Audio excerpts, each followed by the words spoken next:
You thought your cat was just a pet. But what if I told you?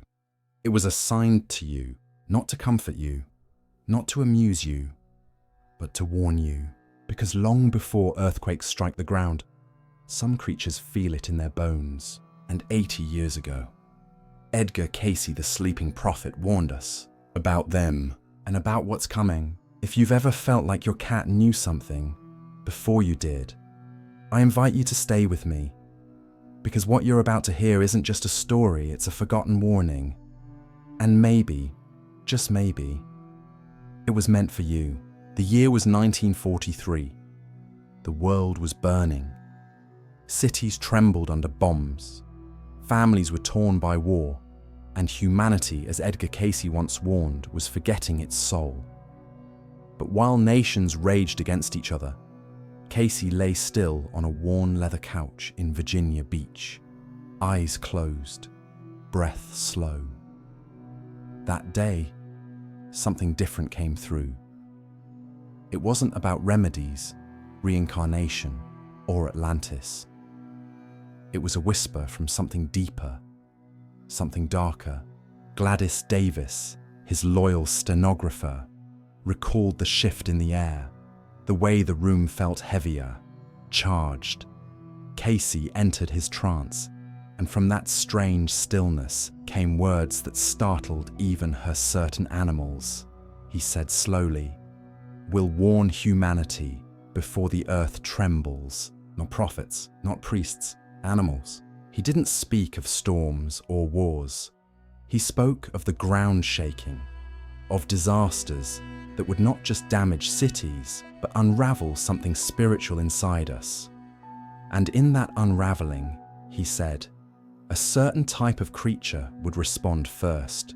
He mentioned no sirens, no sensors, only silence and eyes. The feline, Cayce went on, is not what it appears to be. These creatures are watchers of vibration, guardians of the veil. They will respond before man even feels the shift. To many at the time, it sounded absurd. A war was raging. Who cared about cats? But Cayce didn't waver. He described how animals, particularly cats, carried within them a sensitivity modern science hadn't yet measured. A kind of vibrational intelligence, tuned not to the five senses, but to the Earth's frequency itself. He said that before earthquakes, before tsunamis, before even our deepest fears rise to the surface, cats will know, not by learning, by being. He told of an energy field invisible, ancient, that pulses through the earth, a kind of spiritual heartbeat. And when that heartbeat falters, certain animals stir. The cat, he said, doesn't just feel this, it resonates with it. Their whiskers don't just twitch from wind, they respond to pressure changes in the very soul of the earth. Their eyes don't just reflect light, they reflect memory. Cayce warned of a time, and he emphasized this, when humans would stop listening, not just to nature, but to themselves. And in that silence, something ancient would rise again. Earthquakes, yes, but also something more subtle. Spiritual quakes, tremors of identity, loss of inner compass, a quiet collapse of meaning. In that time, he said, the animals we ignored would become our first responders. Not all animals, some. He saw cats in particular as spiritual instruments, placed not by biology, but by design. He spoke of assignments, cats being drawn to humans not by chance, but by frequency. Some cats, he claimed, would come to individuals whose soul vibration was nearing collapse. Their mission wasn't to prevent the quake, it was to anchor the soul so it wouldn't be lost in the aftermath. He never claimed they would speak, warn, or explain, only that they would act, that before the ground shakes, the veil would thin, and those attuned feline and otherwise would rise. For decades, this reading was filed away, dismissed, overshadowed by Cayce's more rational prophecies. But now, decades later, stories are surfacing. Stories from survivors who swear their cat vanished minutes before the quake. From families who followed a hissing animal out of their home just before a landslide hit. From scientists measuring electromagnetic anomalies around animals who refuse to sleep before tectonic movement. And suddenly, Cayce's forgotten words don't sound so far-fetched. They sound timely, maybe even urgent. And if you're still here, truly thank you. In a world that scrolls fast and listens little, your presence here means you feel something deeper. Maybe you've always known this wasn't just about cats. It was about something sacred trying to reach us. And if you're still here, truly thank you. In a world that scrolls fast and listens little, your presence here means you feel something deeper.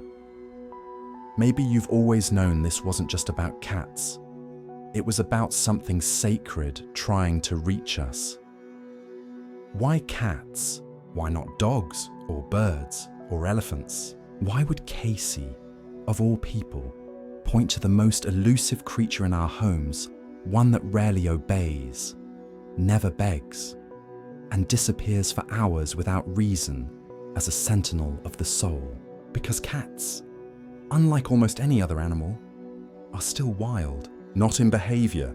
In essence, domestication never truly touched them. It walked beside them, but never claimed them. While dogs bent to serve, cats remained sovereign. They came into our homes not out of need, but out of choice. And that distinction matters more than we've ever realized. From a biological standpoint, cats possess one of the most refined sensory systems on the planet. Their whiskers detect minute changes in air pressure. Their paws can sense subsonic tremors. Their inner ears pick up vibrations far below what we can hear sometimes, even what machines can measure. But that's just science. Cayce wasn't talking about biology. He was talking about frequency. He believed cats were built or perhaps designed to listen beyond the veil. That their bodies, yes, were tools, but their essence tuned to something else, something older, something sacred. Imagine this: every human emits a subtle energy field, a frequency signature shaped by trauma, love, memory, even spiritual fatigue. Cayce believed that in moments when those frequencies begin to unravel, when the soul slips, the heart aches, or the world itself begins to hum with instability, cats are drawn in, not by affection, not by instinct, by alignment. He called them soul sentinels, not just companions, not even guardians in the way dogs protect us physically. No, cats protect something more delicate, our spiritual structure. Think about the way a cat behaves when you're anxious. They don't lecture. They don't nuzzle like dogs. They observe, still and silent, until something inside you settles. And then they come closer, not out of pity, but because the moment is right. Their timing is surgical. Their presence is mathematical. To Cayce, this wasn't personality. It was programming. He believed certain cats carried encoded resonance patterns within their DNA or subtle energetic fields that responded to human dissonance. Meaning, when your soul vibrates out of tune with who you truly are, they feel it. And not just emotionally, literally. As if a specific pitch inside you triggered a response in them, a magnetic pull, a spiritual assignment. And here's where it gets deeper. Cayce suggested that the Earth itself hums at a frequency what modern scientists now call the Schumann resonance. When this frequency spikes, often just before earthquakes or major electromagnetic shifts, sensitive systems are thrown off. Humans report headaches, mood swings, even precognitive dreams. And guess who begins acting strange just before these shifts? Cats. They hide, They meow without reason. They bolt across rooms, stare at walls, vanish under beds. We call it weird. Cayce called it reception. They're not reacting to what's happening. They're receiving what's coming. The ripple before the quake. The signal before the break. And perhaps most haunting of all, he believed that in times of global spiritual disruption, times like now, cats wouldn't just react. They would be placed, drawn to homes, to souls, to people on the edge of forgetting who they are. Not to fix them, not to save them, but to sit beside them, anchoring their energy in the midst of a world spinning out of control. He never claimed all cats were this way. Some, he said, were simply cats, but a rare few the ones who show up uninvited, who won't leave your side, who stare at you like they remember something you don't. Those were the ones to watch, because those were the ones watching you, and maybe they always have. I know it all sounds poetic, maybe even unbelievable, but what if I told you it's already happening? Not in ancient texts, not in dusty archives, but in real homes, real lives right now. In 2011, just minutes before the Great Tohoku earthquake struck Japan, a family in northern Tokyo noticed something strange. Their normally calm tabby, Miko, began howling, not meowing, howling and pawing at the glass patio door. She'd never done it before. They opened the door just to calm her, and she bolted into the backyard. A minute later, the earth split beneath their home. Windows shattered. Bookshelves fell. But because they followed her, they were standing under open sky when the house began to shake. They survived. In the days that followed, similar stories emerged. Cats refusing to eat hours before the quake. Cats clawing at bedroom doors to wake sleeping owners. Cats gathering near exits, pacing in circles, staring at ceilings. Scientists dismissed it as coincidence, instinct, maybe low-frequency noise detection. But they couldn't explain why some cats responded and others didn't. Or why those who responded always seemed to do so just in time. Fast forward to 2017 in a small fishing village on the coast of Peru. A group of children played by the shore. It was quiet, almost unnaturally so. But the adults watching nearby grew nervous when several local cats normally stretched lazily in the sun suddenly rose in unison and darted inland. No noise, no panic, just movement. The children followed, laughing. Less than 5 minutes later, a rogue wave hit the shore. No warning, no time. But the children were already far enough away. No one was harmed. Coincidence? Or were they sensing something deeper? Researchers have long known that animals from elephants to birds react strangely before seismic events. But cats, they've been the least understood. They don't herd, they don't stampede, they don't flee en masse.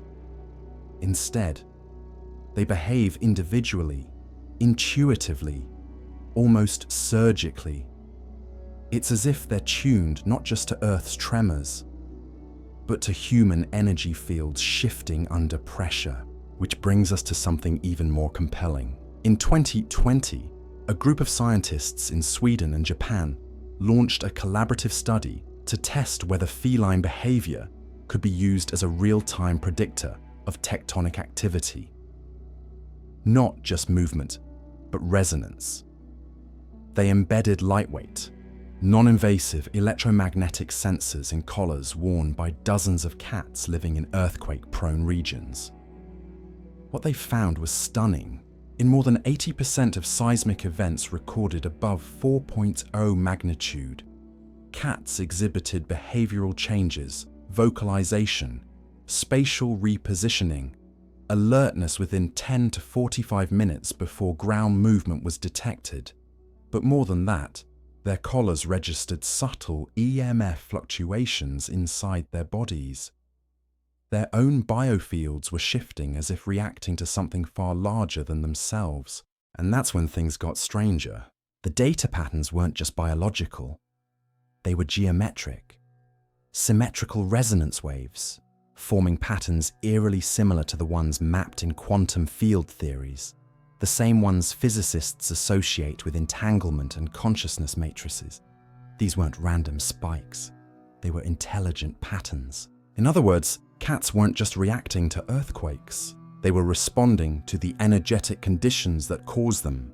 Let that sink in. It means that long before the earth breaks, before sirens go off, before humans even feel a tingle of concern, cats already know.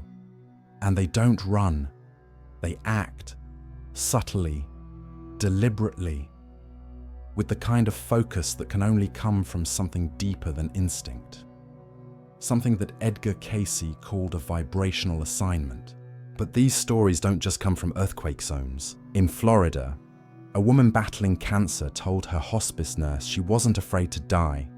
She was only afraid of dying alone. That night, her cat, usually aloof, climbed into her bed and pressed its body to her chest. Minutes later, she slipped into a peaceful unconsciousness, never waking again, but never alone. Her cat remained until the end, then stayed still beside her for hours after. In Istanbul, a boy with epilepsy was found unconscious beside a staircase. Security footage later showed his family's cat pacing frantically minutes before the seizure, circling him, nipping at his ankles, trying to pull him from the stairwell. He collapsed safely on the floor, not the stairs. A fall could have ended his life, but something or someone intervened.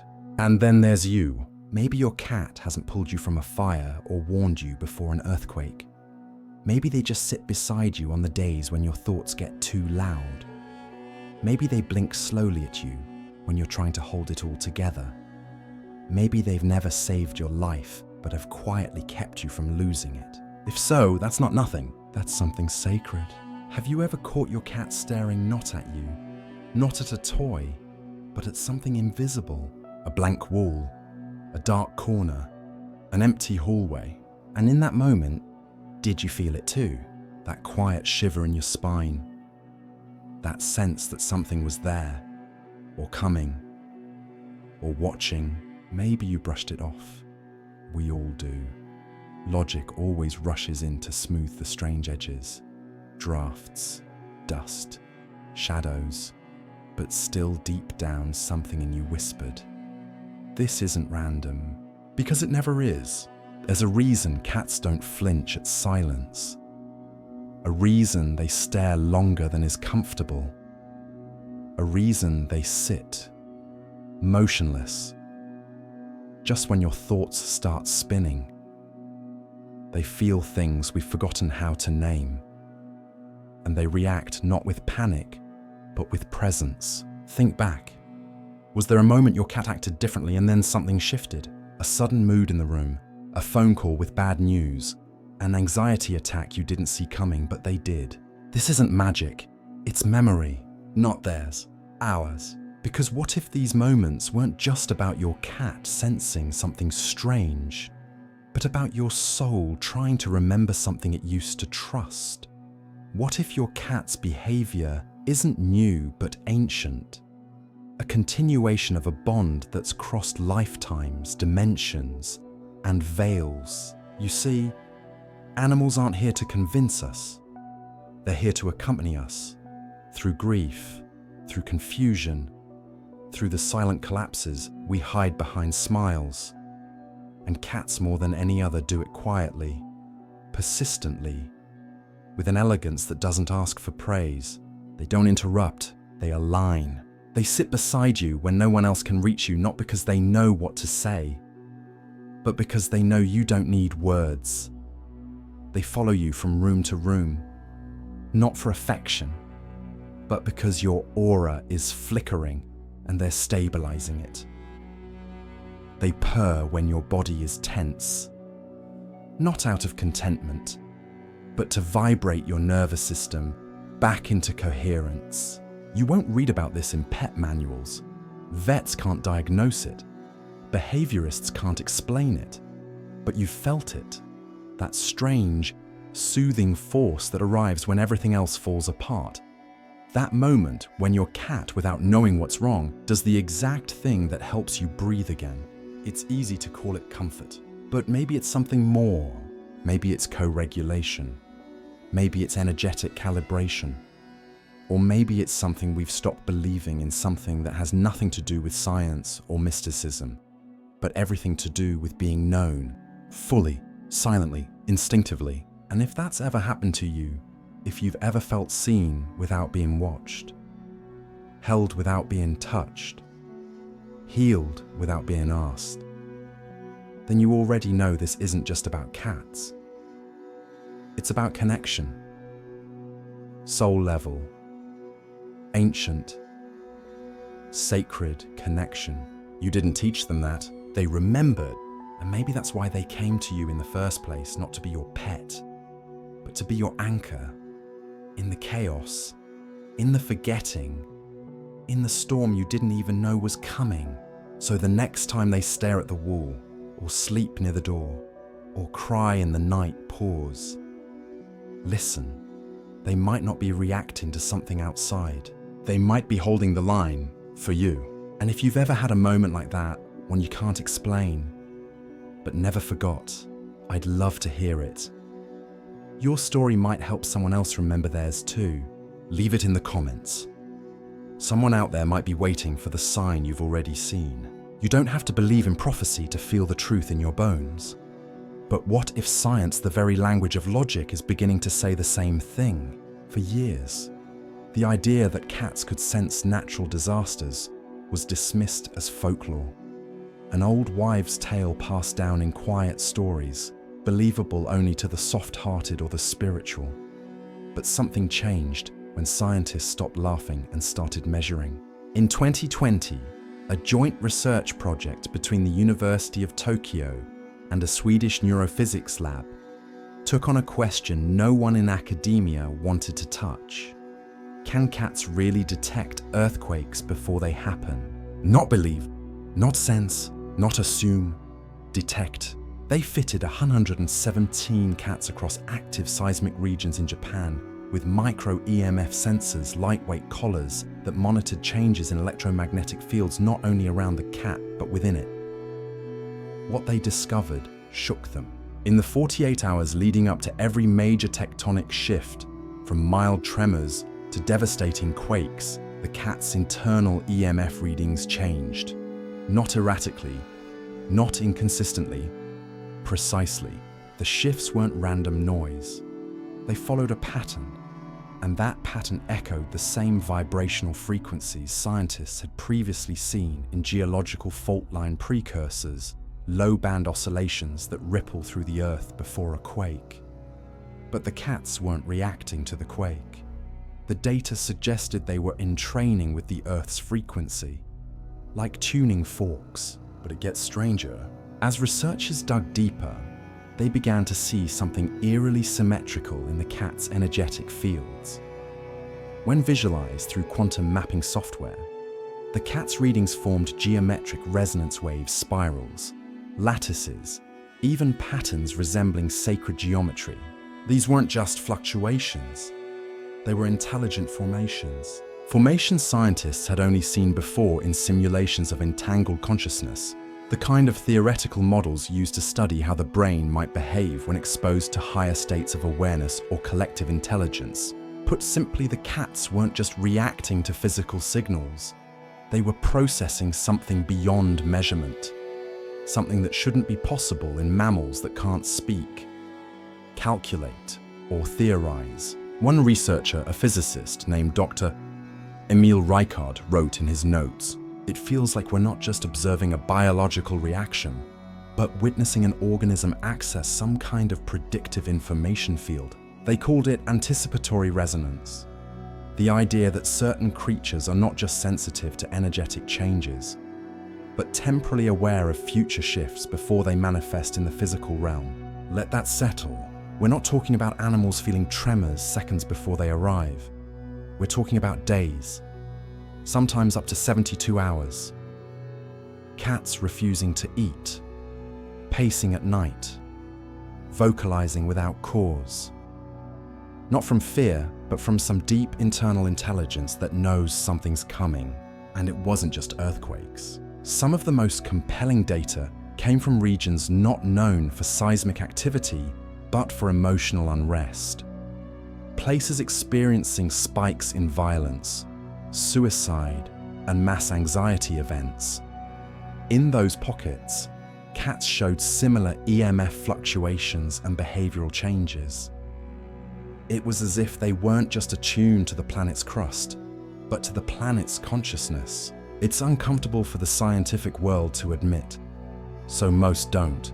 The papers get buried, the journals shy away, but the raw data, the charts, the resonance maps, the behavioral logs, they all say the same thing. Cats are sensing something we're not, and they're trying to tell us in the only way they know how. Cayce's words from 1943 suddenly don't feel so mystical. They feel clinical, precise, placed. Maybe he wasn't romanticizing their purpose. Maybe he was just ahead of the curve, decades ahead, because now, as the world grows louder, faster, more fragmented, the presence of these silent guardians becomes harder to ignore. Not because they demand attention, but because they remain still when everything else trembles. And in that stillness is information, and perhaps salvation. For decades, people dismissed Edgar Cayce's words about cats as whimsical, charming, but clearly metaphorical. A man ahead of his time, yes, but surely not serious when he claimed that cats would be placed by divine design to anchor human souls in times of global disarray. After all, who listens to prophecy wrapped in purring? But what if he wasn't exaggerating? What if Cayce saw something we're only now beginning to feel, not with sensors or charts, but in our own lives? Because yes, the earth is shaking, fault lines split continents, storms are louder, fires are faster. But the real tremor, the one Cayce feared most, was spiritual. The tremor inside us, the loss of meaning, the disconnection from one another, the erosion of inner peace. He called it the coming darkness. And he didn't mean nuclear winter or meteor strikes. He meant forgetting, a kind of spiritual amnesia that would creep in quietly, disguised as progress. He said that when this darkness comes, we wouldn't recognize it at first. We'd be too distracted, too busy, too online. But the signs would be there, not in headlines or statistics, but in our own nervous systems. Sleeplessness, numbness, loneliness, a quiet ache behind the eyes, the sense that something's wrong, but we can't name it. And in that moment, that fragile, forgotten space between breakdown and awakening, he believed cats would hold the line. Not with noise, not with heroics, with presence. They wouldn't fix the world. They wouldn't even try. But they would stay beside the ones who are ready to remember. They would ground the souls that begin to fray. They would keep the light on in a house that forgot it had a switch. And maybe that's what we've been sensing all along. Because when the earth shakes, so do we. But cats, they don't. They remain steady, still, watching. And that stillness is not passive. It's sacred. It's the vibration that reminds us what hasn't been lost, only buried. The feeling that something in this universe is still holding us, even when we can't hold ourselves. Cayce may have sounded eccentric in 1943, but from where we stand now in a world full of burnout, fear, and fragmentation, His words no longer feel strange. They feel prophetic. They feel measured. As if he knew that when the noise became unbearable, something soft would rise in response.